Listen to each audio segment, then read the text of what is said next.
proses pendidikan tidak bisa dilaksanakan dengan baik, dengan lancar, dan sehingga akibatnya proses pendidikan itu tidak efektif, tidak maksimal, dan selama pandemi ini. Ya kan? Nah ini isu strategisnya apa? Isu strategi kalau terkait dengan pendidikan itu misalnya ini satu, dan misalnya isu strategisnya begini, dan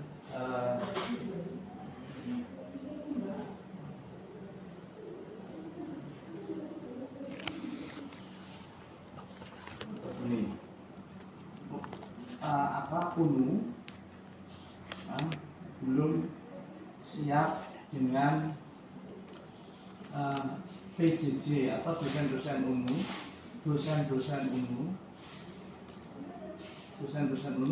siap dengan PJJ. Terus ICT di UNU tidak support untuk PJJ.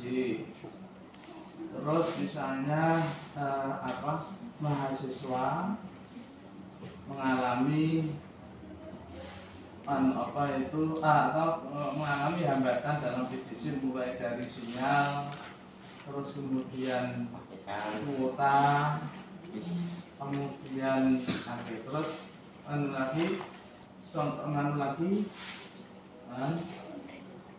metodologi pembelajaran PJJ tidak efektif dan sangat membosankan. Itu namanya isu-isu strategis.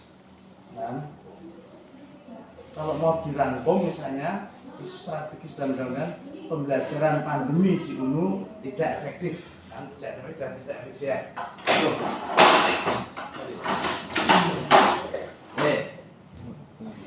Program strategisnya adalah bagaimana agar proses pembelajaran di UNU di fase pandemi ini bisa berjalan dengan baik, efektif, murah, dan terjangkau oleh mahasiswa. Itu program kita adalah bagaimana di masa pandemi ini misalnya UNU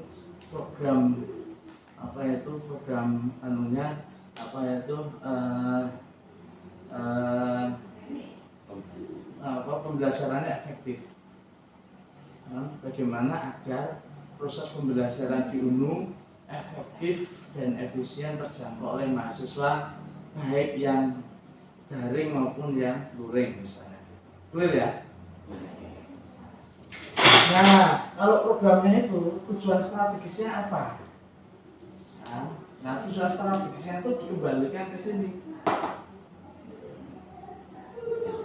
Nah, misalnya satu, tujuan strategisnya adalah menyiapkan dosen-dosen yang familiar dengan PJJ. Yang kedua, menyusun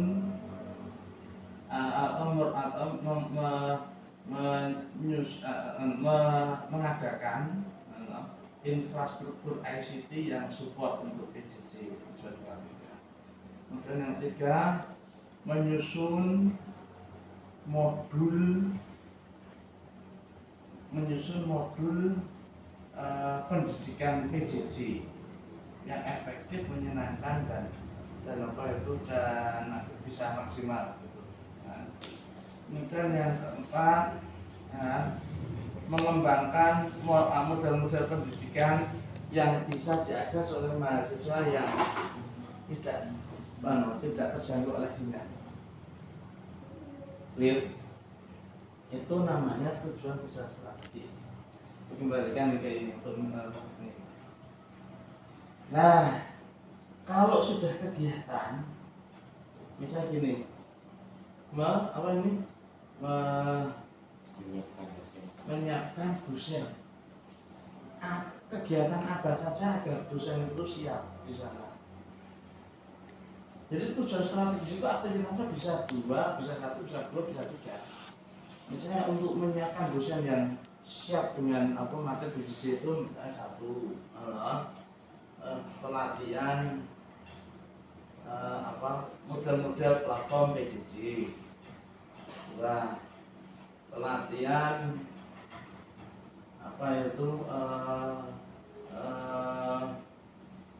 metode model-model pembelajaran dalam PJJ. Pelatihan menyusun PPT atau bahan ajar untuk PJJ. Untuk ini tujuan strategi 1 itu kegiatannya bisa itu. Nah, kegiatan ini kemudian dirumuskan tujuannya apa, outputnya apa. Gitu. Jadi untuk mencapai ini itu harus ada ditempuh beberapa kegiatan. Keseluruhan program inilah yang disebut dengan keseluruhan dari proses dari sini sampai sini. Itulah yang disebut dengan manajemen program. Jadi satu kegiatan itu nalarnya harus nyantol di strategic issues. Nyambung nggak ini? Nah, ini makanya yang namanya manajemen itu harus detail, harus detail, kemudian rigid, based on data, begitu. Masih bingung gini. Nah, ini satu kegiatan itu. Nah, kalau langsung di sini, langsung kegiatan ini ada banyak kerangka logik yang terlewati, sehingga kita nggak tahu bahwa seolah dengan ini akan menyelesaikan masalah. Padahal untuk menyelesaikan masalah ini, jadi satu masalah itu untuk satu tujuan strategis bisa 3 kegiatan. Untuk misalnya ini menyusun instalasi ICT yang kompatibel untuk PJJ.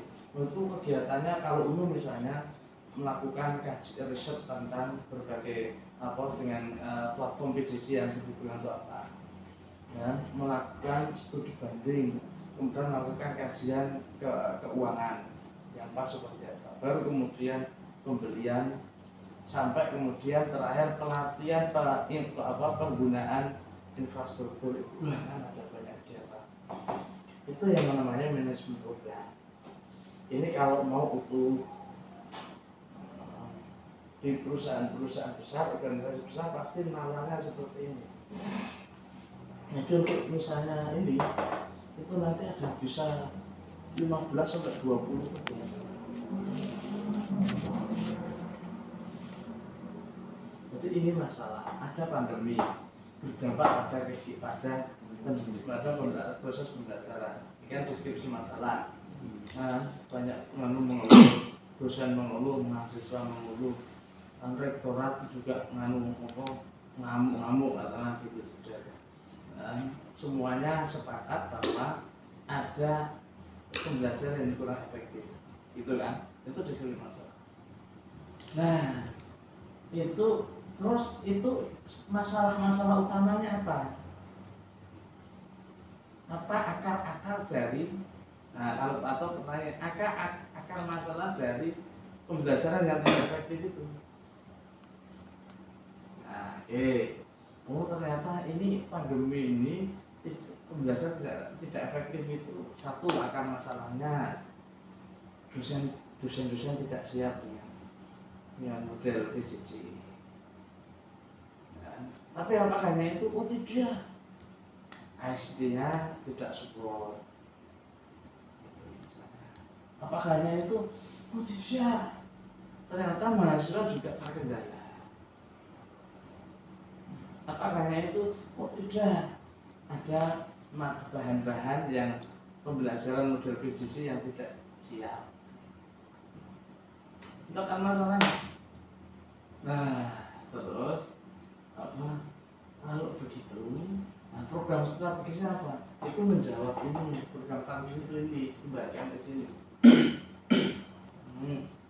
kalau ini masalah pandemi tidak efektif, maka program kita bagaimana pembelajaran efektif di era pandemi ini efektif, terjangkau dan lain-lain. Nah, kalau programnya seperti itu, ya, terus tujuan strategisnya apa? Nah, menjawab ini. Ini dosen-dosen tidak siap. Kita harus melakukan sesuatu. Tujuannya apa? Agar dosen-dosen itu siap atau familiar dalam proses pembelajaran di pembelajaran PJJ gitu. Bisa dipahami? Nah, ini agar dosen siap dengan familiar dan efektif untuk PJJ itu, apa yang harus dilakukan? Ketemu namanya kegiatan atau aktivitas. Saya enggak anunya.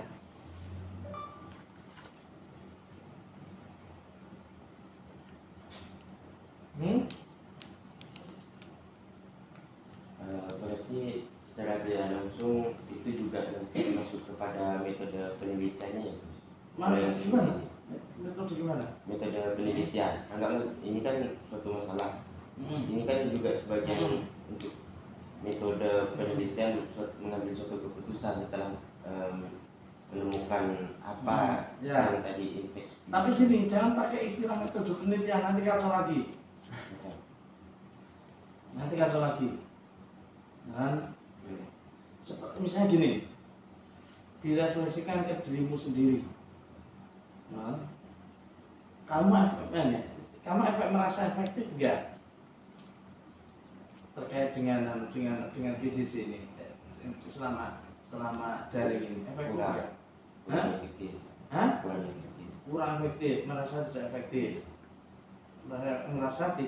efektif. Dari sisi kamu, dulu, kira-kira apa yang membuat ini tidak efektif? Pertama, ikatan antara dosen sama mahasiswa itu ada keterbatasan. Maksudnya kalau yang seperti biasa tatap muka itu kan seolah-olah untuk pendekatan dari dosen sama mahasiswa itu ada. Nah, kalau yang sekarang kan ada pembatasan. Itu ikatan. Apa dampak ikatan itu? Apakah terkait dengan pemahaman atau sekedar emotional attachment? Banyak. Nah, harus konkret. Terutama itu pemahaman. Oke, jadi lebih konkret ya. Jadi misalnya saya rumuskan dari sisi saya sendiri, pemahaman saya terhadap PJJ atau kuliah daring itu rendah, itu kan? Oke. Nah, yang kedua apa saja? Atau apa lagi yang kedua? Selain untuk pemahaman yang tidak begitu efektif, yaitu yang kedua terkait tentang jalinan emosional ikatan emosional antara dosen sama mahasiswa. Biasanya setelah mata pelajaran selesai, keluar kelas mereka masih bisa komunikasi tatap muka, itu malahan jauh. Oke. Itu dampaknya di emosional atau di efektivitas pembelajaran? Saya mau biar konkret dulu. Nah, jadi itu nanti larinya tidak ke pemahaman. Itu nanti ke pendekatan emosional. Emosional. Emosional. Tapi gini, ukuran pembelajaran kan ketika saya ngajar Anda dong, itu berarti efektif. Dia nggak bicara soal emosi, nggak bicara soal apa-apa, kecuali aspek emosional itu mempengaruhi soal pemahaman. Nah, baru itu relevan. Nah, tadi kan yang pertama, yang itu soal ikatan tadi sudah saya terjemahkan. Pemahaman terhadap materi dalam PJJ itu rendah, ya kan? Oke. Jadi kira-kira gini, saya kalau offline itu relatif saya memahami. Ya, ini case saya, case-mu ya. Tapi kalau PJJ saya kurang bisa memahami, jadinya tidak efektif. Clear? Oke.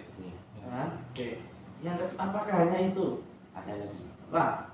Biasanya setiap kali kalau yang sebelumnya itu atau istilahnya pertemuan tatap muka, walaupun tidak sedikit pemahaman dari dosen, tetapi setelah keluar itu para mahasiswa atau teman-teman itu menanyakan atau diskusi kembali selesai kuliah, selesai tatap muka.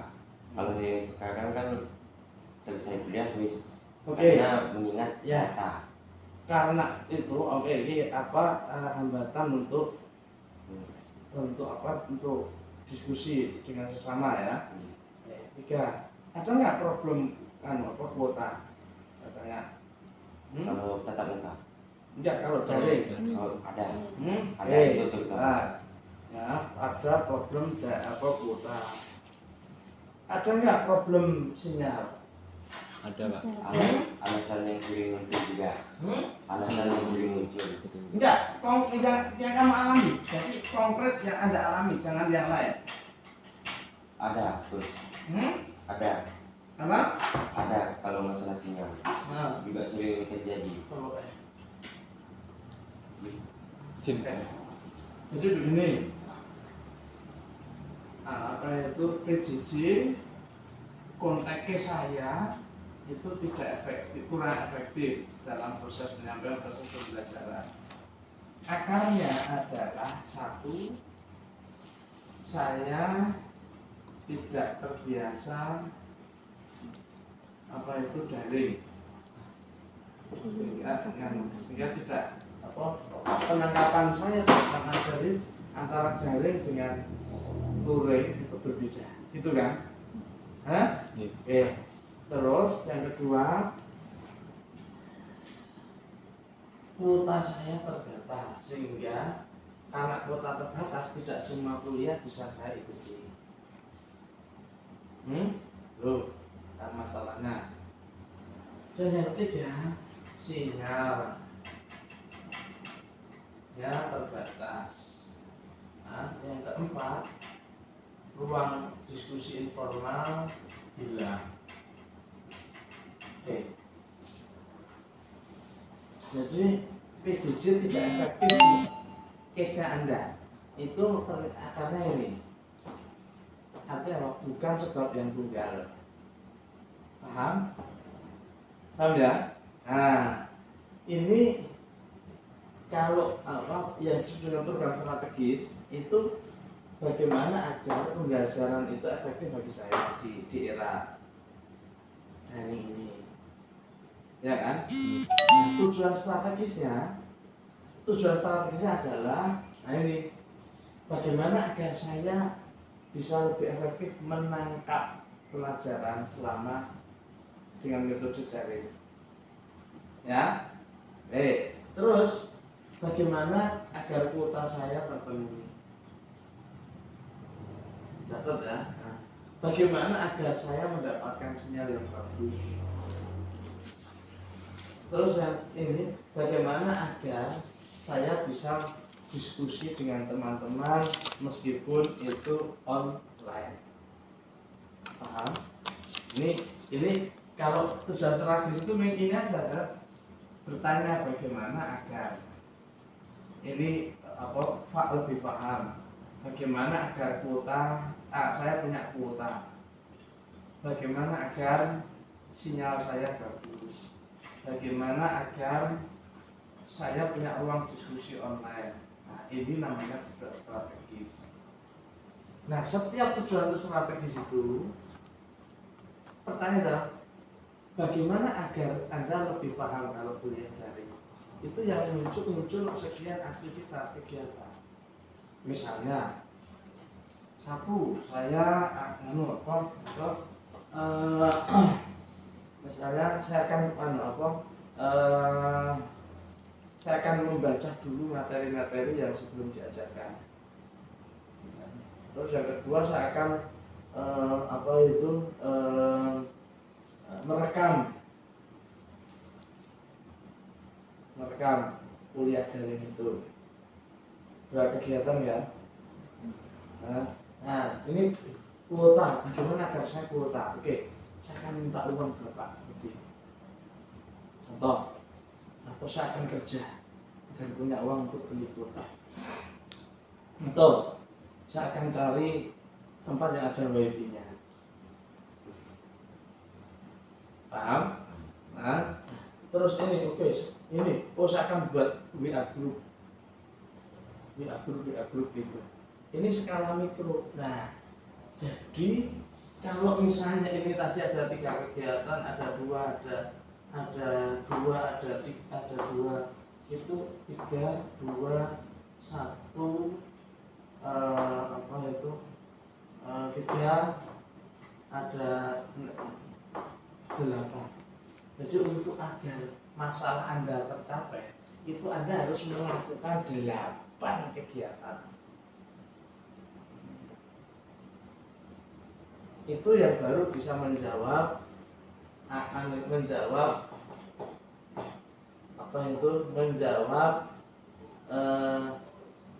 hambatan pembelajaran yang tadi efektif menjadi efektif, tidak efektif menjadi efektif.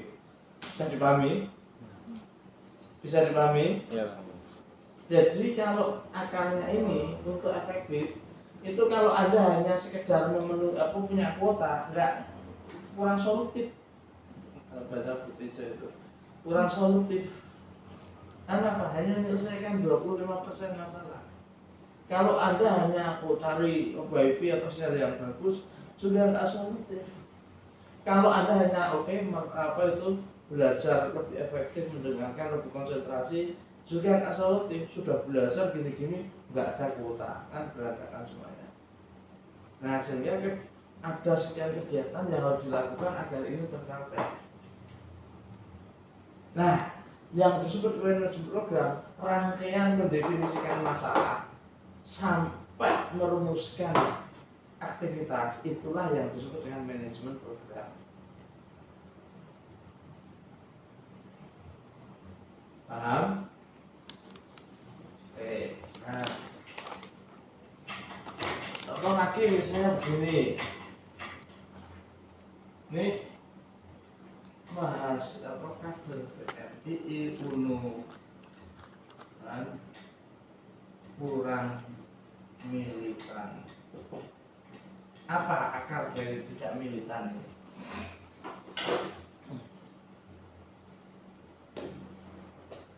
Miskomunikasi mungkin. Kurang erat. Apa kalau akar militan? Kenapa kurang militan misalnya? Ya, terserah. Maksudnya kurang komunikasi. Oke, nanti dianalisis betul tidak. Kalau betul, seberapa banyak dia menyumbang. Kalau faktornya hanya itu, harus diasumsikan kalau komunikasi bagus berarti militan. Tapi saya yakin faktornya bukan hanya itu variabel, tapi bukan faktor tunggal. Karena banyak orang yang akrab komunikasinya bagus, tapi tetap nggak militan. Nah, berarti ada lagi selain soal kurang komunikasi. Misalnya, pemahaman tentang keaswajaan lemah. Terus ini apa itu ini apa? Pemahaman tadi. Ya, aswaja, NDP, andil, dan kemudian yang kedua ini apa itu semacam proses tidak alamiah. Proses learning by doing-nya lemah. Jadi tidak ada proses praksis yang kemudian bisa meradikalisasi semangat. Nah, terus kemudian atau misalnya ini tidak ada katakanlah jal-jal apa yang cukup membuat mendidikan. Nah, saya ingin mengatakan kalau menggunakan logika tadi, ya kan? Ini kalau dirumuskan kan menjadi gini, tujuan strategisnya bagaimana agar komunikasi lancar, ya kan? Nah, terus bagaimana agar komunikasi lancar itu? Anunya faktornya apa itu? Anunya apa? Faktornya apa saja? Misalnya kita punya saat ini faktornya adalah Nah, komunikasi lancar faktor misalnya ini kan adanya yang pertemuan rutin, sehingga pertemuan yang informal gitu. Nah, terus kegiatannya apa? Oke, menyelenggarakan misalnya makan bersama, menyelenggarakan gathering, menyelenggarakan ngopi bareng. Nah, itu contoh. Gitu. Jadi pahami? Nah, terus lagi nih, yang ini ini nggak ada proses penugasan dan lain-lain, sehingga mereka nggak merasakan langsung. Nah, misalnya, biar mereka merasakan itu, mereka kita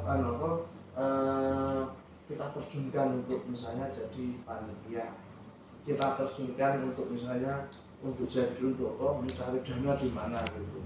Jadi ini persoalan bukan dapat dana atau tidak, tapi Anda menjalani bagaimana rasanya mencari dana, terjunkan ke Anda cari, terserah bagaimana cari dana di kecamatan ini, kecamatan itu. Temui ini silakan. Itu gimana cara itu terserah Anda. Orang di seperti itu mana? Militansi akan naik. Kalau hanya diomongin gini, teori pendidikan sudah mengatakan itu yang masuk maksimal 30%. Tapi kalau lewat proses praksis itu, pelaksanaan itu, makanya learning by doing itu harus diterapkan di PMI. Jadi orang itu menguntungkan semuanya. Kerja pengurus kemudian terkurangi, tapi ada proses pemberdayaan warga yang luar biasa. Jangan semuanya ditangani. Itu bagian dari strategi kaderisasi. Kalau cari dana, ngurus surat, menghubungi pembicara Anda sendiri, Anda akan capek. Yang kedua, yang lain tidak punya pengalaman itu, sehingga tidak terberdayakan. Gitu. Ya. Ini belum pernah berhubungan dengan Kapolda. Tugas kamu adalah menghubungi tokoh ini bagaimana caranya mau. Gimana cara terserah. Gitu. Pertama salah, nggak apa-apa. Kedua salah tapi sudah. Ketiga dia sudah terbiasa berkomunikasi dengan tokoh itu. Tapi kalau tidak dicoba, nggak akan jadi kader itu. Boleh dana ditolak apa-apa. Saya tahu, kedua dapat 10.000, nggak apa-apa. Kamu habis berapa? 20.000, udah kasih 20.000. Kamu udah habis 10.000, nggak apa-apa. Tapi ada pelajaran penting. Yang ketiga, dia ada sahur. Yang didatangi harus ini, caranya gini. Nanti proses ketiga dia sudah mendapatkan 100.000. Nah itu militansinya menaik terus. Itu nggak efektif. Nah kebanyakan kita itu elitis. Kalau bahasa pelakar ngadu raup, semua diraup sendiri. Capek kita nanti. Tamat. Gitu loh. Jadi nggak sadar itu membebani, tapi tidak menjadi, tapi justru tidak memberdayakan. Nah kalau kerja teknis itu sudah mulai didelegasikan itu kita tinggal mensupervisi, memantau bagaimana perkembangannya, apa kesulitannya, nggak usah didikte. Ya, kita bisa berpikir yang lain. The next agenda, the other program. Tapi kalau kita ini ngawal dari gagasan sampai teknis, yaitu menyangkut harddisk kita ya habis untuk mikir itu, nggak ada ruang sisa. Enggak, itu.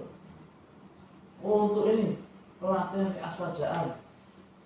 Apa ini yang kurang? Di bidang ini, oke.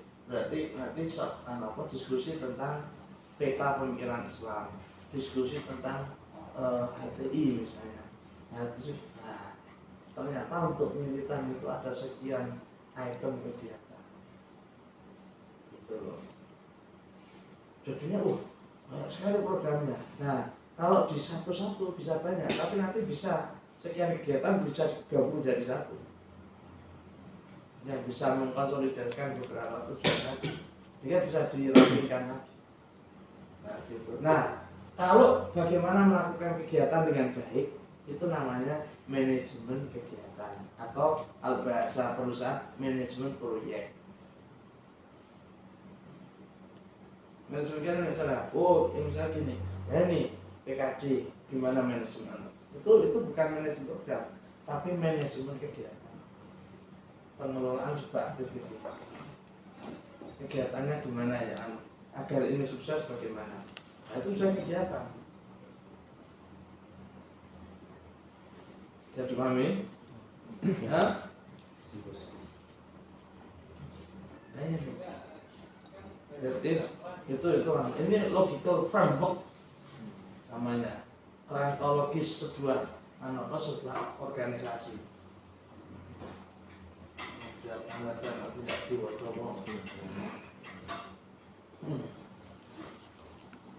Paham belum? Jadi nanti harus disederhanakan cara menyampaikannya. Gimana misalnya? Anda mau melakukan program, program apa? Program ini untuk menjawab masalah apa? Tolong rumuskan dulu masalahnya. Problemnya ini, terus jawaban terhadap program itu program ini. Yakin? Yakin. Nah, diuraikan. Yang penting yang harus dilakukan apa? Antara masalah dengan program itu nyambung. Terus, kalau kemudian paham, clear. Yang kedua, nggak mungkin organisasi itu programnya hanya satu, tapi pasti banyak karena ada banyak departemen. Bagaimana mengelola program itu?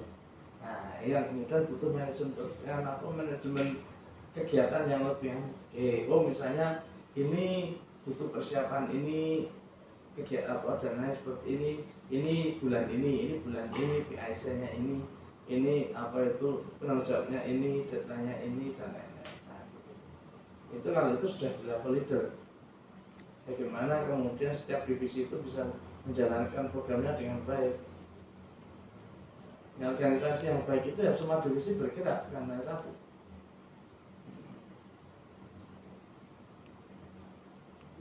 Paham nggak ini ya soal mereka? Nyambung nggak? Logiknya bisa dipahami ya? Nah, oke. Kalau sudah kegiatan ya sudah, itu lebih mikro lagi. Jadi misalnya dalam 1 bulan misalnya sangat mungkin PMI itu punya 4 atau 3 kegiatan bareng. Kok bisa iya? Karena dilaksanakan oleh di departemen yang beda-beda.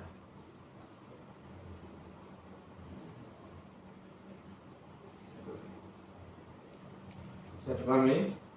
Nah, itu logika. Sesuainya itu nyambungan. Jadi antara yang dilakukan dengan tujuan itu nyambung. Jangan sampai masalahnya ini jawabannya B, masalahnya C jawabannya A. Clear? Paham? Oke, ya sudah. Ini dulu. Saya jam 4 itu ada acara lagi itu di rumah. Ketemu dengan pemuda-pemuda Mangi ya, Sabina. Nah, besok ini jam 4 kurang seperempat. Nah, besok saya kesini mungkin sekitar jam 10-an.